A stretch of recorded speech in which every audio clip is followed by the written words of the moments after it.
Saya awali, Assalamualaikum warahmatullahi wabarakatuh. Perkenalkan, nama saya Pusparadi Rahmadani dengan NIM 222730111.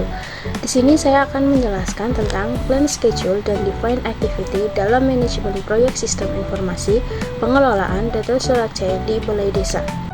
Yang pertama ada activity list, tahapan persiapan diskusi dengan perangkat desa untuk memahami alur kerja pengelolaan data surat C saat ini. Ada tahapan perancangan, yaitu untuk desain antarmuka pengguna, tahapan pengembangan untuk pengembangan basis data, penyimpanan data surat C, pembuatan fitur-fitur utama seperti input data, pencarian, dan laporan. Kemudian ada tahapan implementasi, pelatihan perangkat desa untuk menggunakan sistem.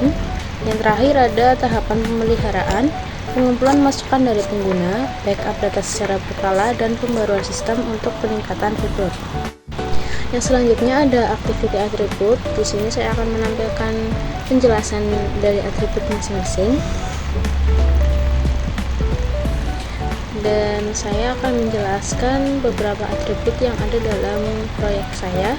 Yang pertama ada activity ID, activity name pengumpulan data, description mengumpulkan semua data terkait letter C atau surat C dari sumber yang relevan, start date 1 Januari 2025, end date 7 Januari 2025, duration 7 hari, predecessor activity tidak ada, successor activity B, science research tim pengumpul data, research requirement laptop, akses ke database. Kemudian ada effort estimate 40 jam, cost estimate 2 juta, contrast keterbatasan waktu pengumpulan data, priority level tinggi, progress tracking info, laporan harian kemajuan, responsibility party, koordinator tim pengumpul data, approval requirement tidak ada, dan deliver data C terkumpul.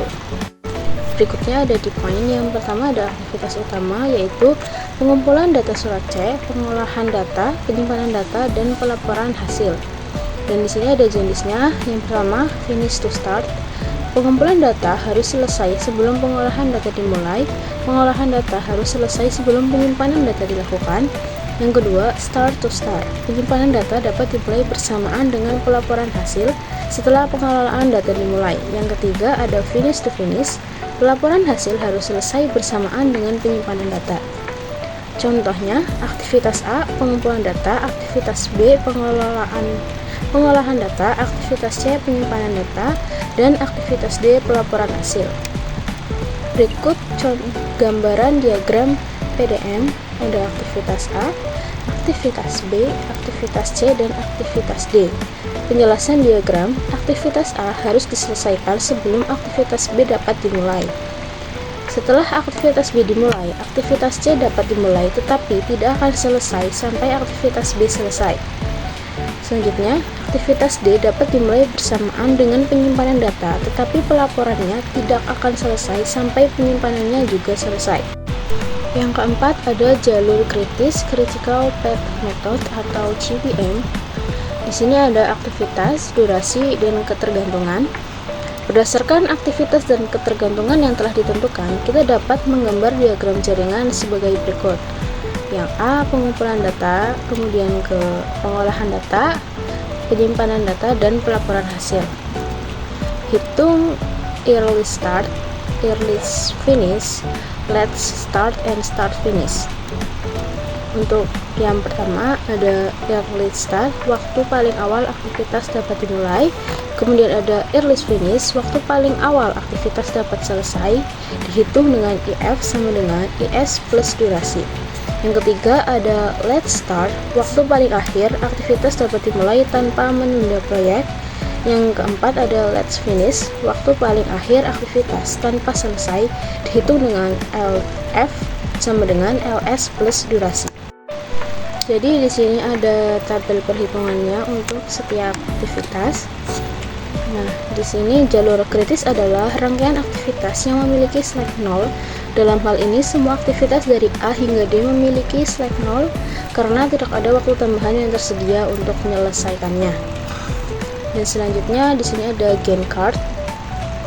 Di sini tertera gambar yang sudah saya buat untuk proyek yang saya teliti. Berikut adalah penjelasan dari setiap jadwal pada Gantt chart. Yang pertama, identifikasi kebutuhan, durasi hari ke-0 hingga hari ke-5. Tujuannya untuk menentukan fitur utama dan infrastruktur yang diperlukan untuk sistem. Kedua, ada studi kelayakan dari hari ke-5 hingga hari ke-8. 3 hari, tujuannya untuk memastikan proyek layak untuk dilaksanakan. Yang ketiga, ada penyusunan dokumen proyek dari hari ke-8 hingga hari ke-12, tujuannya untuk mendokumentasikan kebutuhan dan rencana proyek. Yang keempat, ada desain sistem dari hari ke-12 hingga ke hari 19 dengan tujuan membuat desain yang sesuai dengan kebutuhan pengguna. Kelima, ada penyusunan SOP dari hari 19 hingga ke-24, tujuannya untuk memberikan panduan teknis kepada pengguna. Keenam, ada pengembangan sistem dari hari ke-19 hingga hari ke-34, tujuannya untuk menghasilkan sistem yang siap diuji. Yang ketujuh, ada pengujian internal dari hari ke-34 hingga hari ke-39 dengan tujuan memastikan sistem bekerja sesuai spesifikasi tanpa bug utama. Kedelapan, ada pelatihan pengguna hari ke-39 hingga hari ke-41, tujuan untuk meningkatkan kemampuan pengguna untuk mengoperasikan sistem. Kesembilan, migrasi data, durasi dari hari ke-41 sampai hari ke-44 untuk tujuan memastikan data siap digunakan di sistem.